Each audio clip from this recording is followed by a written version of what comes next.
الحمدللہ رب العالمین والصلاة والسلام علی سید المرسلین اما بعد فاعوذ باللہ من الشیطان الرجیم بسم اللہ الرحمن الرحیم ورتل القرآن ترتیلا صدق اللہ العظیم۔ درود پاک۔ اللہم صلی علی سیدنا و مولانا محمد وبارک وسلم صلاۃ و سلام علیک یا رسول اللہ۔ اللہ پاک اپنے مقدس کلام میں ارشاد فرماتا ہے وَرَتِّلِ الْقُرْآنَ تَرْتِيلًا، یعنی قرآن شریف کو ٹھہر ٹھہر کر پڑھو۔ اللہ پاک ایک جگہ اور ارشاد فرماتا ہے وَرَتَّلْنَاهُ تَرْتِيلًا، یعنی ہم نے قرآن کو ترتیل کے ساتھ اتارا۔ اللہ تبارک و تعالیٰ نے ترتیلہ کے مصدر کو لا کر قرآن شریف کی اہمیت کو واضح کیا ہے۔ علامہ جزری علیہ الرحمہ اپنی کتاب النثر میں حضرت علی رضی اللہ تعالی عنہ کا یہ قول نقل فرماتے ہیں، ہوا تجوید الحروفی و معرفت الوقوف، یعنی حرف کو اس کے مخرج سے ادا کرنا اور صفات کے ساتھ ادا کرنا اور وقوف کی پہچان کرنا، یعنی حضرت علی نے تین چیزوں کی طرف اشارہ کیا ہے۔ حرف کا جو مخرج ہو اس مخرج سے حرف کو ادا کرنا، اس کے بعد اس حرف میں جو صفات ہوں ان صفات کے ساتھ حرف کو ادا کرنا، اس کے بعد جو اس ٹھہرنے کی جو جگہ ہو اس جگہ پر ٹھہرنا۔ حضرت شاہ عبدالحق محدث دہلوی علیہ الرحمہ تحریر فرماتے ہیں کہ اتنی تجوید کا سیکھنا ہر مرد اور عورت پر فرض عین ہے جس سے اس کی تلاوت درست ہو جائے۔ میرے پیارے آقا صلی اللہ تعالی علیہ وسلم ایک جگہ ارشاد فرماتے ہیں ان اللہ یحب ان یقرأ القرآن کما انزل۔ میرے سرکار صلی اللہ تعالیٰ علیہ وسلم ارشاد فرماتے ہیں کہ اللہ تعالیٰ کو یہی پسند ہے کہ قرآن جس طرح نازل ہوا ہے اسی طرح قرآن کو پڑھا جائے۔ اب قرآن کس طرح نازل ہوا ہے تو خود قرآن اس بات کا اعلان کر رہا ہے وَرَتِّلِ الْقُرْآنَ تَرْتِيلًا، یعنی قرآن کو ٹھہر ٹھہر کر پڑھو۔ حضرت قتادہ تابعی علیہ الرحمہ حضرت انس رضی اللہ تعالی عنہ سے دریافت کیا کہ انس آپ سرکار کی صحبت میں رہے ہو، اے انس یہ بتاؤ کہ سرکار قرآن کو کیسا پڑھتے تھے؟ حضرت انس رضی اللہ تعالی عنہ کہتے ہیں کہ سرکار جب قرآن کی تلاوت کرتے ہیں تو مد کے ساتھ پڑھتے ہیں، یعنی قرآن کو دراز کر کے پڑھتے ہیں۔ ایک حدیث پاک میں آتا ہے ام المومنین ام سلمہ رضی اللہ تعالی عنہا سے پوچھا گیا اے ام سلمہ سرکار قرآن کو کیسا پڑھتے تھے؟ تو ام سلمہ کہتی ہیں کہ سرکار حرف بحرف قرآن کی تلاوت کرتے تھے۔ حضرت علامہ جلال الدین سویتی علیہ الرحمہ اپنی کتاب الاتقان میں ایک حدیث پاک نقل فرماتے ہیں، میرے پیارے آقا صلی اللہ تعالی علیہ وسلم ارشاد فرماتے ہیں من احب ان یقرأ القرآن غدا کما انزل فلیقرأہ علی قراءۃ ابن ام عبد۔ میرے سرکار صلی اللہ تعالی علیہ وسلم ارشاد فرماتے ہیں جو شخص قرآن کو اس خوبی کے ساتھ پڑھنا چاہے جس طرح قرآن نازل ہوا ہے تو اس کے اوپر یہ لازم ہے کہ وہ ابن ام عبد کی قرات پڑھے۔ ابن ام عبد سے مراد حضرت عبداللہ بن مسعود رضی اللہ تعالی عنہ ہیں۔ آگے میرے سرکار صلی اللہ تعالی علیہ وسلم ایک حدیث پاک میں ارشاد فرماتے ہیں، سرکار فرماتے ہیں عن حذیفہ رضی اللہ تعالی عنہ قال قال رسول اللہ صلی اللہ تعالی علیہ وسلم اقرأ القرآن بلحون العرب واصواتها۔ میرے سرکار صلی اللہ تعالی علیہ وسلم ارشاد فرماتے ہیں کہ لوگو تم قرآن کو عرب کے لب و لہجہ اور ان کی آوازوں میں پڑھو۔ ایک حدیث پاک میں میرے سرکار صلی اللہ تعالی علیہ وسلم ارشاد فرماتے ہیں عن عبداللہ ابن عمر رضی اللہ تعالی عنہ ان رسول اللہ صلی اللہ تعالی علیہ وسلم قال استقرئوا القرآن من اربعۃ من عبداللہ ابن مسعود وسالم مولا ابی حذیفہ وابی ابن کعب ومعاذ ابن جبل۔ میرے پیارے آقا صلی اللہ تعالی علیہ وسلم ارشاد فرماتے ہیں کہ تم 4 لوگوں سے قرآن پڑھنا سیکھو۔ ایک حضرت عبداللہ بن مسعود، 2 حضرت سالم مولا ابی حذیفہ سے، 3 حضرت ابی بن کعب سے، 4 معاذ بن جبل سے۔ آخر میرے سرکار صلی اللہ تعالی علیہ وسلم نے ان قرہ کی طرف اشارہ کیوں کیا ہے؟ میرے سرکار نے ان 4 صحابہ کی طرف اشارہ کیوں کیا ہے؟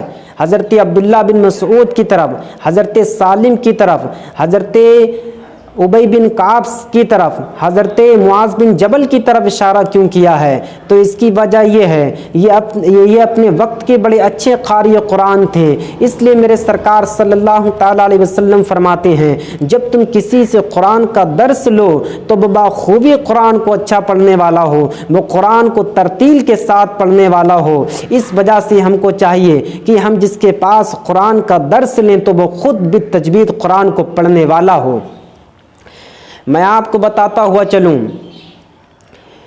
قیامت کا دن ہوگا، قیامت کے دن اگر کوئی چاہے کہ کوئی نماز پڑھ لے، یا اگر کوئی چاہے کہ وہ روزہ رکھ لے، یا چاہے کہ وہ صدقہ کر دے اور اپنے درجات کو وہ بلند کر لے، تو ایسا نہیں ہو سکتا ہے۔ لیکن اللہ تبارک و تعالیٰ نے قرہ اور حفاظ کے مقام کو کتنا بلند کیا ہے۔ میرے پیارے آقا صلی اللہ تعالی علیہ وسلم ارشاد فرماتے ہیں عن النبی صلی اللہ تعالی علیہ وسلم قال یقال لصاحب القرآن اقرأ وارتقی ورتل کما کنت ترتل فی الدنیا فإن منزلتک عند آخر آیت تقرأها۔ میرے سرکار صلی اللہ تعالی علیہ وسلم ارشاد فرماتے ہیں قیامت کا دن ہوگا، میرا رب پکار کر کہے گا اے محبوب تم اپنی امت کے قرہ کو بلاؤ، تم اپنی امت کے حفاظ کو بلاؤ۔ جب امت محمدیہ کے قرہ اور حفاظ کو بلایا جائے گا، میرا رب فرمائے گا محبوب تم اپنی امتیوں کو حکم دیں کہ یہ قرآن کو پڑھیں۔ اب جب قرہ اور حفاظ قرآن کو پڑھیں گے تو اللہ پاک ارشاد فرمائے گا محبوب جس طرح ہم نے ان کی دنیا میں قرآن پڑھنے سے ہم نے ان کے درجات کو بلند کیا ہے، آج یہ جتنا قرآن ترتیل کے ساتھ پڑھیں گے ہم ان کے درجات کو اتنا ہی بلند کر دیں گے۔ یہ بات اگر یہ چاہتے ہو کہ کل قیامت کے دن ہمارا رب ہم سے راضی ہو جائے تو ہمیں چاہیے کہ ہم قرآن کو ترتیل کے ساتھ پڑھیں، ہم قرآن کو ایسے پڑھیں جیسے صحابہ قرآن کو پڑھتے تھے۔ علامہ جزری علیہ رحمہ اپنے وقت کے اتنے بڑے امام ہیں، اپنے وقت کے اتنے بڑے محدث ہیں۔ علامہ جزری علیہ رحمہ فرماتے ہیں والأخذ بالتجوید حتم لازم من لم یجود القرآن عاصم لأنه به الإلہ انزل وہکذا منہ الینا وصل۔ علامہ جزری علیہ رحمہ فرماتے ہیں کہ تجوید کا حاصل کرنا تمہارے اوپر واجب و ضروری ہے، اور جو قرآن کو تجوید کے ساتھ نہ پڑھے وہ گنہگار ہے۔ آگے علامہ جزری علیہ رحمہ فرماتے ہیں کہ اللہ تبارک و تعالیٰ نے اپنے قرآن کو تجوید کے ساتھ ہی نازل کیا ہے، اور اللہ تبارک و تعالیٰ نے تجوید کے ساتھ ہی قرآن کو اپنے بندوں تک پہنچایا ہے۔ اب جب خود اس بات کا قرآن اعلان کر رہا ہے کہ قرآن کو تجوید کے ساتھ پڑھا جائے، خود جو ہے میرے آقا صلی اللہ تعالی علیہ وسلم